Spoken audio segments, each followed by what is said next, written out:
I'm investigative journalist Molly Barrows. For years, I've covered the stories that made headlines in Northwest Florida and all along the Gulf Coast. Murders,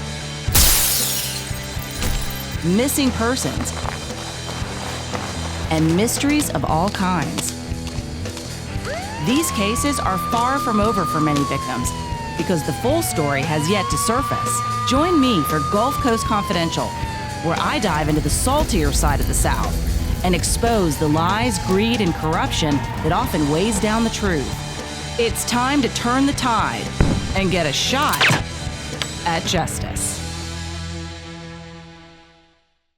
Hey y'all, I'm Molly Barrows, and welcome to the Gulf Coast Confidential podcast, where, as you know, we cover some of the most scandalous crimes and cases that bubble up right here in Northwest Florida, and there are a lot. There are. And well beyond, where there are also a lot. So joining me, as usual, is Pam Hill, victims advocate, pharmacist, all-around super cool chick, positive encourager, all because she's had to overcome a lot of crazy things in her own life. So if you've followed this for some time, you know that Pam's experienced violent crime in her own family. It's a case we continue to follow too. Her sister was murdered by her nephew, her sister's son, and it's a hard thing. It's something you deal with every day, even though it was some time ago now. But we're still talking about a lot of these cases because we feel like there's things that people can learn from what you've been through, from what I've learned as an investigative reporter, and sometimes it's just like, what the feezy? Yeah. Like, why did this happen? Who were these people? What were they thinking? How did that happen? How did we get here?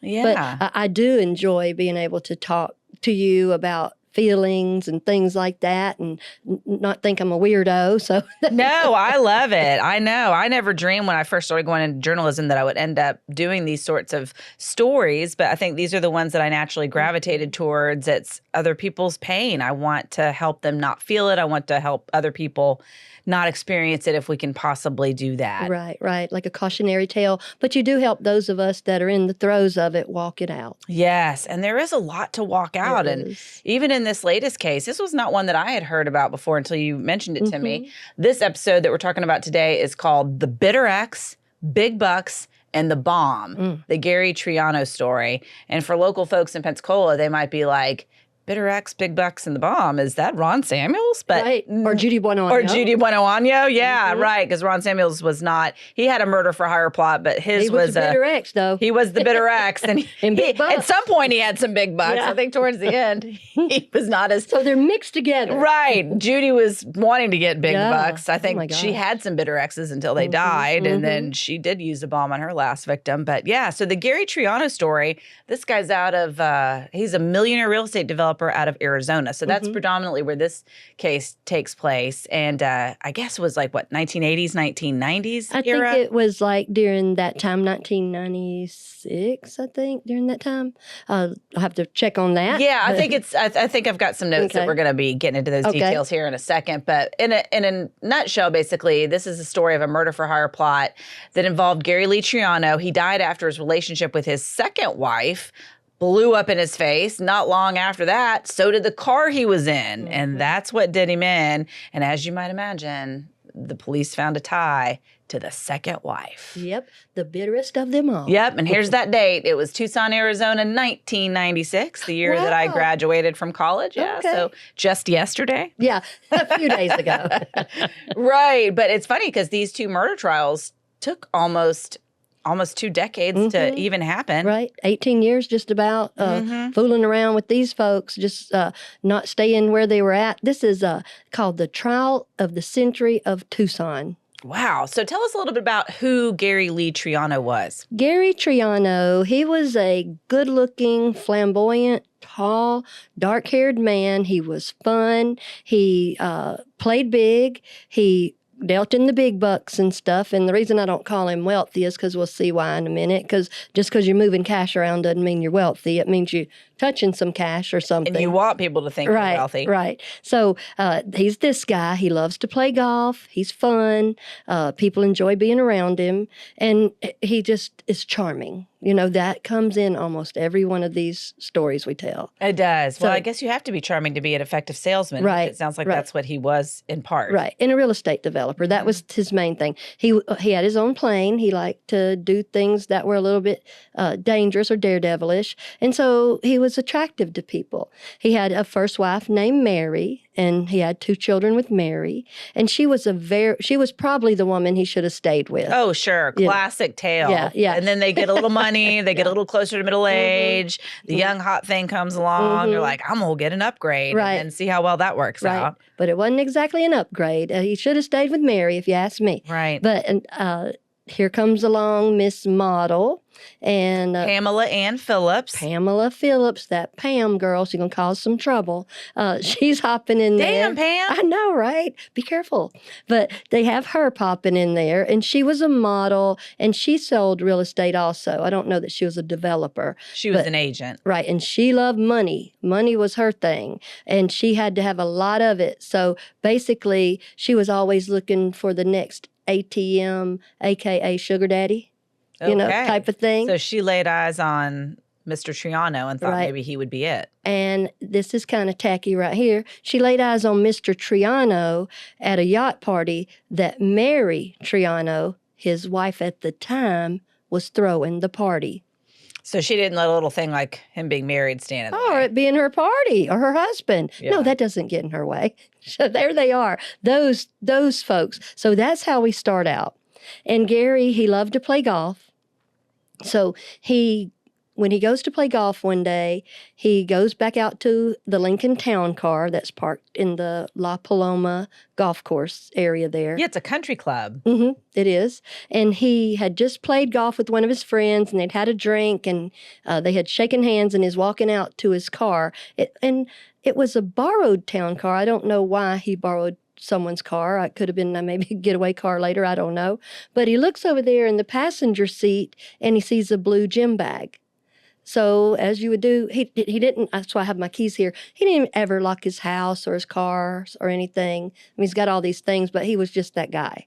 So he reaches over there and takes out what looks like a cigar box, but it's not, something about that size. And he opens it, and then boom. Oh, man. And they said the parts of the car, it blew him almost to smithereens. It's a gross description of what is inside in his body, and part of him was blown away. The roof was off of the car. The car was totally blown apart.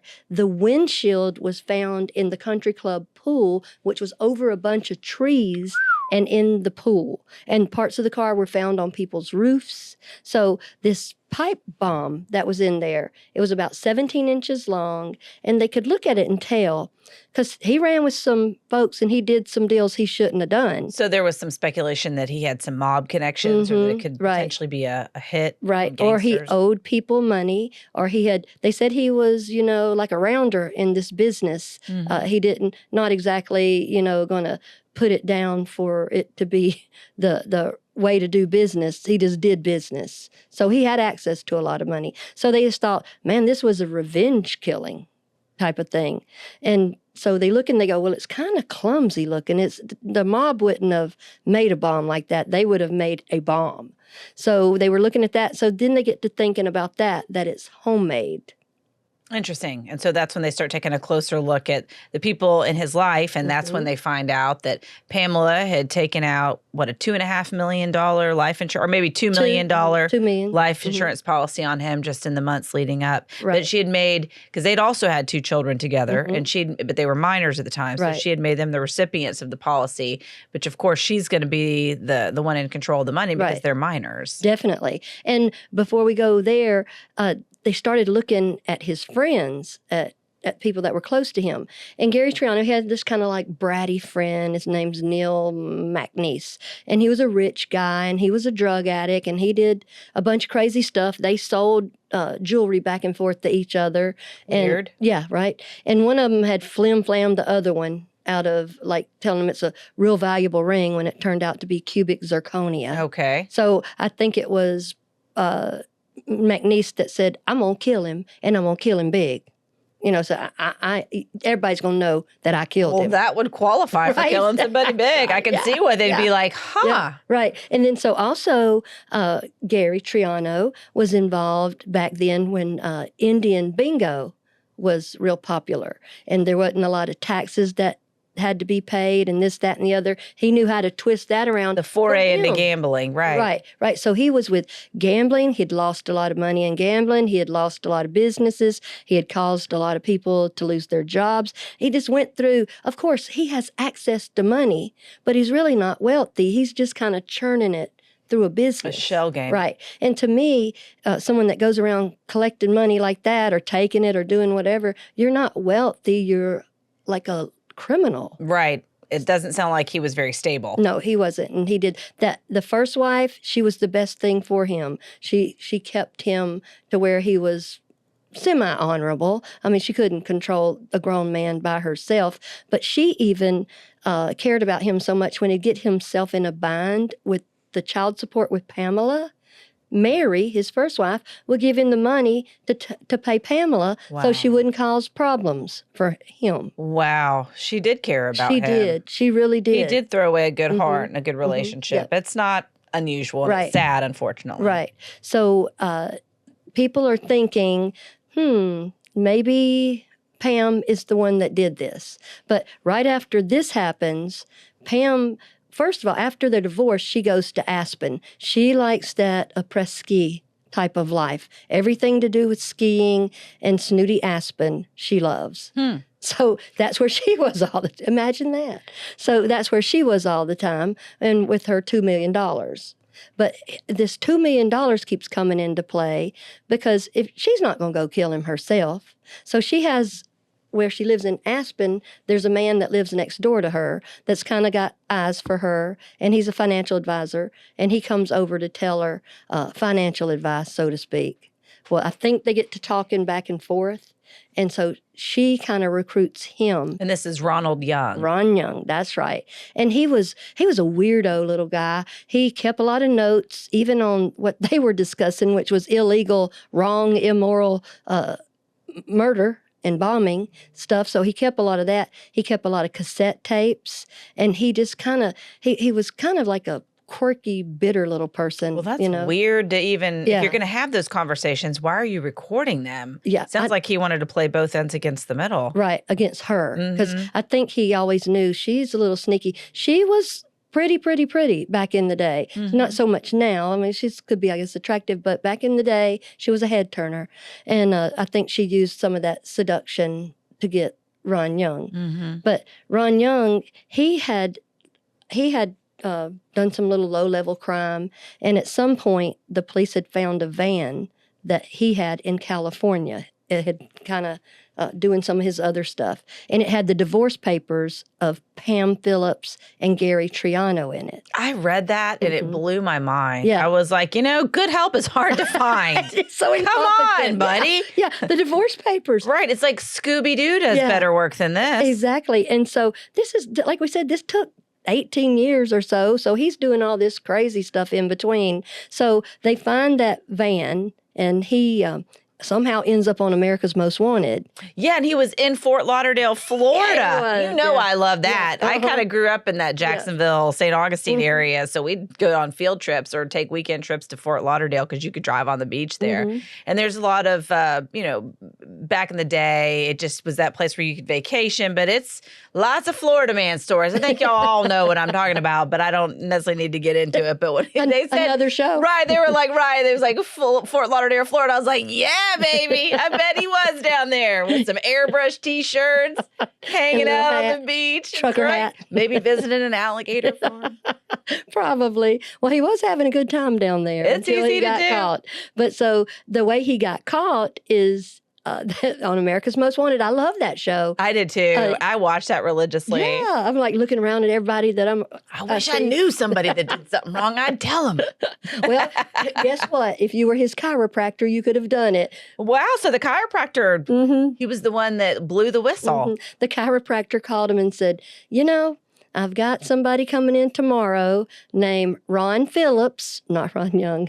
I guess he took her name. Ron Phillips. Goes to show who wore the pants in the family, exactly. I guess. So he's coming in to my chiropractor office tomorrow. So there they were to arrest him, and they took him. He got on the first charges he got was a weapons charge, and he had to serve 10 months in federal prison. And I thought that was interesting, too. So it was a federal charge, because I thought, was that the state of Florida going, listen, we're going to go ahead. He shouldn't have had a gun. Yeah. We're going to keep him here for 9 months or send him before we send him on to Arizona. No, that was federal. Okay. That was that, yeah. And then later they tried him on Gary Triano, and he got found guilty.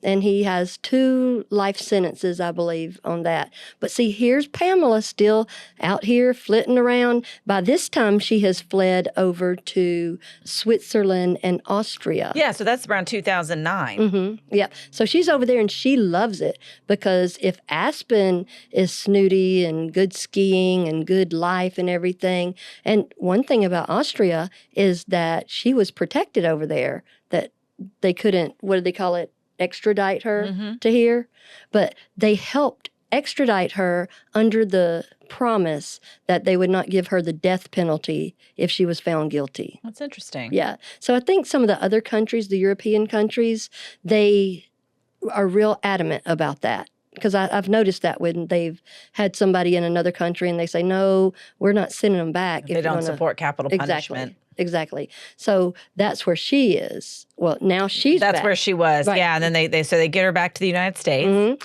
They get her back over here, and she has to do her trial. And she perfected, where's the camera? Right there. She perfected this, looking right into the camera and saying, I'm not guilty, and making all these faces and prissy and doing all that kind of stuff, but that was her trademark. She would look right into that camera. Theater. Yes, and make sure, and she'd just always act like the femme fatale. That just reminds me so much of Nicole Kidman in To Die For. Really? When she's exonerated after the trial and she looks right at the camera and she goes, you're not anyone in this country if you're not on TV. Isn't that something? You know? Well, she might be right. And I mean, I don't know, that's paraphrasing. I think she did a much better job, and it might not have been exactly the words, but that was essentially what she's, I think in that movie, her character drank her own Kool-Aid, but it seems to me like Pamela Phillips truly just felt entitled. Oh, yeah. I don't think she took any responsibility. She was like angry about being called out. Like, I should get away with all this. I'm pretty. I can do what I want. Right. Because it was always about money. Terrible. Because when Gary Triano didn't have any money, Pam Phillips was divorcing him. She wasn't staying around for that. That's what she's doing in Austria, finding a new ATM. She had to go somewhere. But during her trial, I mean, she stayed there kind of, she wasn't disruptive or anything, but certainly all the chaos of looking in the camera and performing and primping and preening and all that. When she was found guilty, she turns around to the court back there and looks at him and goes, 3 times, she goes, I'm innocent. I'm innocent. This is hard for me. And I'm not remorseful because I didn't do anything wrong. So she still maintains her innocence. Which she's not remorseful because she's not sorry. Right, exactly. So she was pretty good at that, but everybody, it was kind of became laughable. Yes. People were like, look at this. It's almost the same big theater and circus that's going on with the Karen Reed story and Turtle Boy and all these people putting up the free Karen Reed things, whichever way you believe it. If we create that circus outside of the courtroom and in the courtroom, I can see why there are certain things that you can and cannot do. Yeah, it becomes bigger than just the case. Right. And it gets so much emotion in it. And then everybody gets emotional and they bring what experiences they've had to that experience, which is not the same. Yes. So it was a big mess. But like I said, some of these stories we talk about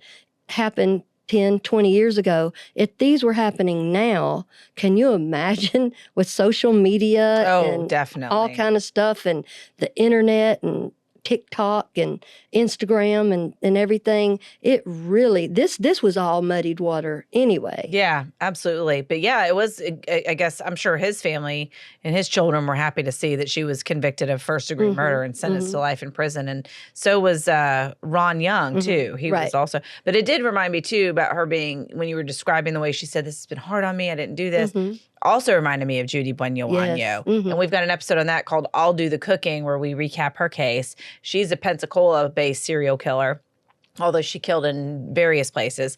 But I thought that was interesting, too, because even right when before she went on death row, she also claimed her innocence, never said that she killed any of the people that she was accused or convicted of killing. Yeah, and I remember seeing Judy in court in Orlando, and I watched her walk in. She had lost a lot of weight, and she looked much older, and her little face was like very gaunt, and her hair was real short, and she came in, and she had her little denim prison top tied at the waist with the top, and they can't wear a belt. There was no belt and no shoestrings or anything, but she walked in there. I remember looking at her going, she's walking in here like she's Lady Astor. Right. You know, and went over there. Fashion Week in Paris. Before she sat down, she turned and surveyed the room and just sat down so gentle and ladylike, and then turned and looks to the judge. Yeah. And I was like, well, that's quite an entrance. Well, and I think, we do what works for us. And for some women, it's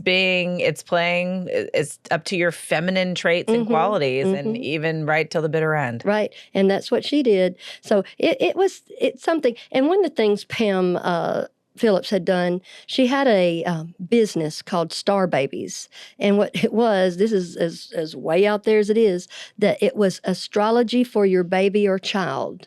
So she hid a lot of her money and stuff in that defunct business. Another snake oil type business. Right. Yeah. She's a piece of work. I'll tell you that. That's interesting. Yeah. That's a fascinating case. And it's interesting, too, to me, just these common themes. It reminds me of another case, and I cannot remember right now who this woman was or what her name was, but they were from the New York area. She was married to a very, very wealthy man. They divorced. She, I think, was living in one of their properties. I think it was like a big penthouse in the city, and they'd had a big country house. At any rate, she hires a handyman, a contractor, and they have a relationship. Next thing you know, she's working with him to try to kill the husband, and I think they do. And then, of course, they eventually turn on each other. So I think my takeaways are, if you're going to hire someone to kill someone, just don't lean on the boyfriend. That's right. You better branch out, I mean, and it's not funny. It's horrible that someone died, and it's terrible that he passed away. But it is interesting that there's this pattern of behavior. If you're going to be a man and you decide you want to change wives, there's a risk that comes with, I guess, leading with certain body parts and not others. Yeah, that's kind of use sense, not necessarily your brain. But and one thing too about all this is, and this was a woman doing all that thinking and carrying on and leading people on, is that, if you do anything for money, marry for money, just money, marry for money, your career just for money, relationships just for money. If you do anything for just money, you will earn every cent. Yeah, absolutely. Every cent. And especially, I've heard that said about women that marry for money, and I've thought about that, and I was like, that's true. But also with Pam, she's kind of, when she got that $2 million, Gary's children with Mary had filed a wrongful death suit against her, and they have a judgment for $10 million, but they'll never see any of it. And when she was dealing with Ron Young, it was kind of funny because they spoke in code, and that's when she told him, he was fussing with her about something. She said, "I'll be back in 4." That meant the $400,000 is coming your way. Wow. Sneaky people. I just think the thing is, if you're not happy, get divorced. If you're not happy here, go to another country, do whatever you got to do. Just quit killing people. Right. It's selfish and short-sighted. Yeah. I agree. It hurts my heart for those kids to lose their dad that way, and so much unnecessary suffering, all because people are trying to basically be self-centered and meet their own sort of superficial, short-sighted goals. Because, as cliche as it is, investing in relationships, even though it can get, I'm sure, monotonous in some families and whatever the case may be, but sticking with what you have and being honorable, there's a reward to that, even if it's not as instantaneous or as luxurious as perhaps some of the other decisions that we see in so many. Greed is not going to pay off. Eventually, these decisions will catch up with you. And these, I think, all these cases are examples of that. That's what got him there, greed. Because at the end of all this, during the middle when Pam had left him, he owed $40 million and claimed bankruptcy of $40 million. That's not honorable. That's not good. And sometimes, it always feels good to do the right thing. Absolutely. Awesome. Well, thank you so much, Pam. I appreciate you joining me today. You're welcome. And thank you for joining us. That is it for the Bitter X, Big Bucks, and the Bomb, the Gary Triano story. We appreciate you joining us on Gulf Coast Confidential. I'm your host, writer, and producer, Molly Barrows, with co-host and researcher Pam Hill. And a big thanks to, drumroll please, director, editor, and production engineer James Roy. You can listen to more of our Gulf Coast Confidential conversations wherever you listen to your favorite podcast. And you can also watch, y'all, you know where, Gulf Coast Confidential YouTube channel. Don't forget to like, subscribe, comment, tell all your friends, share, all those fun things. Follow. Follow. Awesome. We'll see you next time.